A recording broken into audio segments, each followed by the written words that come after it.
काम है पाकिस्तान पार्टी के हवाले से आपने डिस्कस किया। अर्शद साहब, सबसे पहले तो ये आयशा ज़ानी जो है हमारी रेगुलर व्यूवर है, सलाम करिए, वालेकुम सलाम, और ड्रीमर्स में सलाम कर रहे हैं।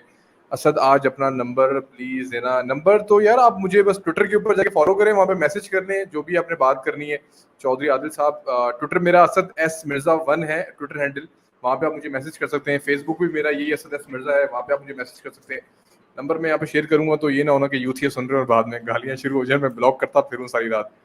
Anyhow, अर्शद साहब, बड़ा एक अहम सवाल है कि अब जो मैंने हारून साहब से भी बात की आर्मी चीफ के हवाले से, डेफिनेटली उन्होंने एक जबरदस्त बात की कि वो डीजीआई से रह चुके थे और मिलिट्री इंटेलिजेंस भी रह चुके थे। आईबी भी उन्होंने कुछ काम किया कुछ अर्सा, जो कि इसको हेड करती है मिलिट्री इंटेलिजेंस है, आईएसआई सारी।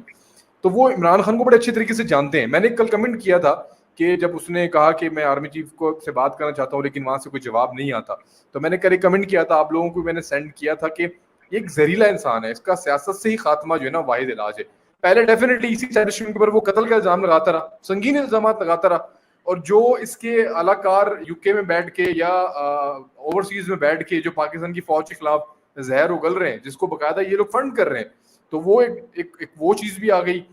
आपको लगता है कि क्या बातचीत करनी चाहिए, या आप समझते हैं कि ये एक वंस फॉर ऑल चैप्टर ही बंद कर देना चाहिए, और आने वाले मजीद जो अगर वो दिमाग में उनके है अगर कोई इस तरह के एक्सपेरिमेंट्स, वो तमाम तर चीजें खत्म कर देनी चाहिए इनको?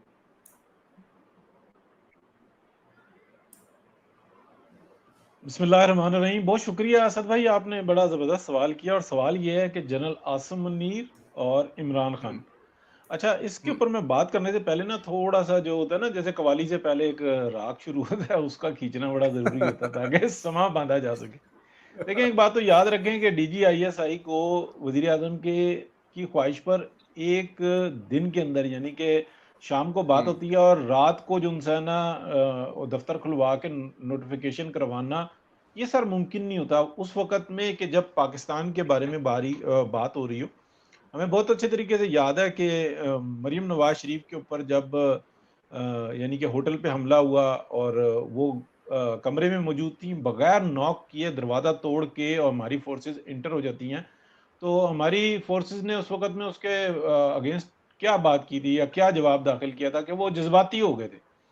यानी कि उनको गुस्सा था और किसी के ऊपर क्या कार्रवाई हुई है कख भी नहीं पता, आज तक पता ही नहीं है कि अफसरान कौन थे, किसके ऑर्डर्स थे, कुछ भी नहीं पता था। अच्छा, कौन वहां पर उस वक्त में कोर कमांडर था और वहां पे जो क्या लें कि ISI के अफसरान कौन थे, ये जरा जो है ना इस वक्त में हम बात नहीं छोड़ते। एक बात, दूसरी बात, एक बात जहन में रखें, ये मुमकिन नहीं होता सर। बाजवा डॉक्ट्राइन थी, मतलब DGISI को इमरान खान वजीर आजम हो, जो जिसकी बिसाखियां, जिसके हाथ पैर सब कुछ डॉक्ट्राइन ही है, वो ये कहे कि जी इसने मेरी बेगम के जो ना करप्शन के सबूत मेरे आगे रख दिए, लिहाजा इसको निकाल के आरा परा करो। नहीं भाईजान, बिलियंस ऑफ डॉलर की दिहाड़ी मारी है, सब ने मिलकर मारी है, और इस वक्त में भी फुल ड्रामा चल रहा है। यानी कि कोर्ट के अंदर तमाम जो है ना मलबा जो है ना वो अपने ऊपर लिया जा रहा है, और इस वक्त में सखी सावित्री जिसके साथ ज्यादती हुई है वो पाकिस्तान की आर्मी स्टैब्लिशमेंट है। वाह भाई, कुर्बान जाए भाई, वाह, मजा आ गया। यानी कि पिछले 2-3 माह से ये ड्रामा चल रहा है और हमारा व्लॉगर्स भी जो है ना वो लगा पड़ा है इस साइंस के पीछे कि क्या बात है, ज्यादती हो गई जी। 9 मई को घुस गए जी अंदर, हमें पता ही नहीं था, हम सो रहे थे, और इस टाइम में जनाब अभी जनाब वो महमूद और रशीद के पीछे और फलाने के पीछे जनाब वो पीछे पड़े हुए, मांग लिया है। भाई कुर्बान जाए आपके ऊपर कि जी मांग लिया, आपको पता ही नहीं है। आप बात करते हैं कि दुनिया की नंबर 1 जो सी है ना वो इंटेलिजेंस एजेंसी ISI है, और आपको यही नहीं पता कि इस टाइम में मुराद सईद कहाँ है, इस टाइम में असलम इकबाल कहाँ है, इस टाइम में महमूद रशीद कहाँ है, और ये बाकी सारे जो ना इधर उधर। यानी कि इस वक्त में विक्टिम जो है वो पाकिस्तान की फौज बनी हुई है, और जनाब वो जो लुटेरा है वो इमरान खान है, और जनाब उसको बड़ी मुश्किल से जनाब वो काबू किया है। वो इंडिया से और चाइना से 10 गुना ज्यादा ताकतवर है शख्स। और यार खुदा का खौफ करो, मतलब कितने इस पाकिस्तान के ऊपर तजर्बात करोगे, कितने लोगों को गुमराह करोगे। एक बात, दूसरी बात आप याद रखिएगा, DGMI कौन था जिसने 2 अफसरान दिए थे, जिसने ये मियां नवाज शरीफ के बारे में ये निकाला था कि पनामा में से कामा निकाल लिया था, जो दुनिया में घूमते फिरे थे। उस टाइम में DGMI कौन थे? ISI को तो चलें छोड़ दें, वो भी ये जनरल आसिम मुनीर साहब से भी थे। मैं किसी को गलत नहीं कह रहा, लेकिन मैं मेमोराइज कर रहा हूं कि यार ये बातें जहन में रखो। एक प्रोग्राम होता है, उसकी तरतीब के साथ चला जाता है। इस वक्त के अंदर आप देखिए ना, पूरी व्लॉगर्स में कम से कम एक बात तो है, जितने ही हमारे बात कर रहे हैं, जिसको उस टाइम में जो है ना ट्रेंड सेट किया जाता है कि यार जनरल बाजवा के खिलाफ तुमने कार्रवाई नहीं लाइन ले करनी, रहे हैं। जनरल फैज के खिलाफ कार्रवाई नहीं करनी, अगर आपने जनरल आसिफ गफूर के खिलाफ कार्रवाई नहीं करनी तो फिर आप छोड़ ही दें।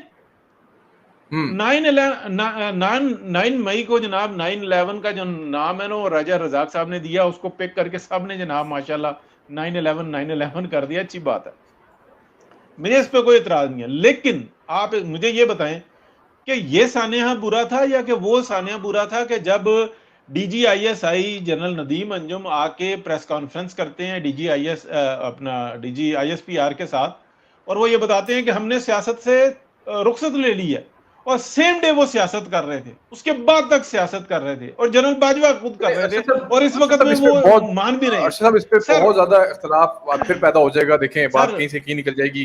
प्लीज, अगर हमारे इस प्रोग्राम का भी, मेरी प्रवीण सिंधरा साहब से बात हो रही थी, इस प्रोग्राम की भी एक लाइन है और हम भी इस चीज को लिखना चाहते हैं कि पाकिस्तान के अंदर किस तरीके से हमने एक शख्स को हमने शिकस्त देनी है, एक हमारा बिल्कुल खुला दुश्मन एक है, उसको हमने शिकस्त देनी है। हम अब ये नहीं कर सकते कि हम माजी के दरवेशियों में या माजी के दरीचों में जाके हम दोबारा से जाके कोई एक नया कन्फ्रंटेशन जो है ना शुरू कर दे, माहौल पैदा कर दे। मैं हमेशा एक बात करता हूँ कि हम एक बेहतरी की तरफ जा रहे हैं।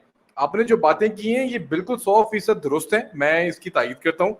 हमने गलतियां की हैं, हमने सियासत में हिस्सा लिया है, हमने नवाज शरीफ को इन्हीं आर्मी के जो एहलकार थे इन्होंने ही एक जो हीरे की टीम तैनात करके उनको नाइल किया, लेकिन हम बेहतरी की तरफ जा रहे हैं। तो मैं हमेशा ये बात कर रहा हूँ कि ठीक है, आपने बात की सबके खिलाफ कार्रवाई होनी चाहिए, मैं एग्री करता हूँ आपकी इस बात से, लेकिन क्या पता कार्रवाई होने जा रही हो, हम तनकीद उस तरह से तो ना करें ना, हम किसी की नीयत पे शक ना करें। बहुत कुछ बेहतर हो रहा है इस मुल्क के अंदर, एक बहुत बड़ा इनका तजर्बा था जो नाकाम हुआ, जिसकी बेसिस के ऊपर आज पाकिस्तान के अंदर जमहूरियत जो है वो अपने, मैं कहूंगा कि चमक रही है इस वक्त पाकिस्तान के अंदर। और वो मामलात नहीं है जो पहले होते थे। खुदा ना खास्ता शहबाज शरीफ की जगह अगर इमरान खान जैसे कोई बंदा होता तो ये 9 मई, क्या मैं कहता हूँ 9 मई से पहले क्या कुछ हुआ इन लोगों के साथ, मैं 9 मई के बाद से कुछ हुआ ना। और 9 मई कोई छोटी चीज नहीं थी सर, ये हमें एक पाकिस्तान को बर्बादी की तरफ लेके जाना जा रही थी, और पाकिस्तान खुदा ना खासा पूरे पाकिस्तान को आग लग सकती थी अगर 9 मई के वाकये को कंट्रोल ना किया जाता। और जो हमने जिस तरीके से इस पे हम बात करते हैं। मैं राजा साहब के पास थोड़ी सी चलूंगा, राजा साहब एक मिनट की जो है ना मैं राजा साहब के पास चलूंगा कि आपसे मैंने सवाल किया था, आपने उसका जवाब नहीं दिया। आप अपना कुछ लिख के लाए थे, आपने वो बात कर ली, या आपने कोई ब्लॉग तैयार किया हुआ था, नहीं मुझे लग रहा है असद भाई, आपने नहीं वही ये बात बात सारी नहीं कर है। दी। देखें, मैं सवाल राजा करना साहब के पास आपका चला जाऊं, हक उसके है, बाद और मैं राजा साहब जवाब के जो पास है चला ना जाऊं। मेरा हक है कि मैं उसको कैसे समझ के जवाब दूं। नहीं, एक हमारी अपनी एक लाइन भी है, हमें उस चीज को भी देखना है कि हम कुछ पॉलिसीज भी हैं, उसको भी देखना है हम लोगों ने। अगर हम एस्टैब्लिशमेंट को बैठ के यहाँ पे रगड़ना शुरू कर देंगे तो मेरे ख्याल से अभी मेरे हिसाब से हम इस प्रोग्राम की वो नहीं है। आप डेफिनेटली आप बिलोंग करें, खुल के करें इसके ऊपर तो मेरी भी मजबूरी है कुछ। राजा साहब, मैं आपकी तरफ चलूंगा तमाम तर चीजों को लेके कि आप क्या समझते हैं कि एक सवाल है कि आर्मी चीफ की अब मिन्नतें तरले शुरू हो चुकी हैं। यही शख्स पहले कहता था कि ये आर्मी चीफ गलत बना है, बाद में आपको पता है इसको आर्मी चीफ बनाने के खिलाफ था ये। अब ये दोबारा शख्स जो है उसने बड़ा अपने आप को इनकलाबी बनाने की कोशिश की कि मैं इनकलाबी हूँ, मैं इनकलाब लाऊंगा मुल्क के अंदर, मैं जीएचक्यू में घुस जाऊंगा, मैं कैंटोनमेंट में घुस जाऊंगा, मैं ऐसी की तैसी फेर दूंगा। आज फिर वही बंदा मिन्नतों तरलों पे आ गया। तो आप समझते हैं कि वो मिन्नतें तरले कुछ असर डाल रही होंगी उन हलकों के ऊपर भी कि यार ये शख्स अब थोड़ा सा मिन्नतें तरलों पे आ गया, अब जरा से बातचीत करके जरा इसको इस्तेमाल किया जाए, इसको भी जरा एक मोहरा रखा जाए पाकिस्तान की सियासत के अंदर, एक हमारा एक वेपन के तौर पे इसको इस्तेमाल कर सकते हैं हम आगे जाके। इस तरह की कोई आपके पास बड़ी तलात होती है अंदर की, क्या सोच रहे हैं वो इस तरह की मिन्नत तरलों के ऊपर क्या सोच रही है आर्मी? बहुत शुक्रिया जी, तमाम दोस्तों को मेरा सलाम और जितने हमारे ऑडियंस हैं उनको सलाम। मैं तो आपको पता है कि इसी प्रोग्राम में हमेशा ये कहता रहा हूँ कि क्या पिद्दी और क्या पिद्दी का शोरबा, ठीक है ना। तो न्याजी मैं हमेशा ये बार बार मैं कहता रहा हूँ कि वो ना रेलेवेंट था, ना है, ना कभी होगा। एक बैड फेज आया था पाकिस्तान की सियासत में एंड इट्स ओवर नाउ, ठीक है जी। वो ये बिल्कुल केस जो है ना कंप्लीटली, वो कहते हैं ढकना लगा के ऊपर वेल्डिंग के टुच नहीं लगाए, पूरी वेल्ड कर दी गई है। कि बस और समुद्र में फेंक दी है। You are done now, you know. अब उसके बगैर जो जरा सोचे ना, मतलब कौन पागल का बच्चा होगा जो इस तरह के साइको और पागल इंसान को जो है ना वो बेहतरी के लिए तो कोई नहीं लाएगा, ठीक है जी।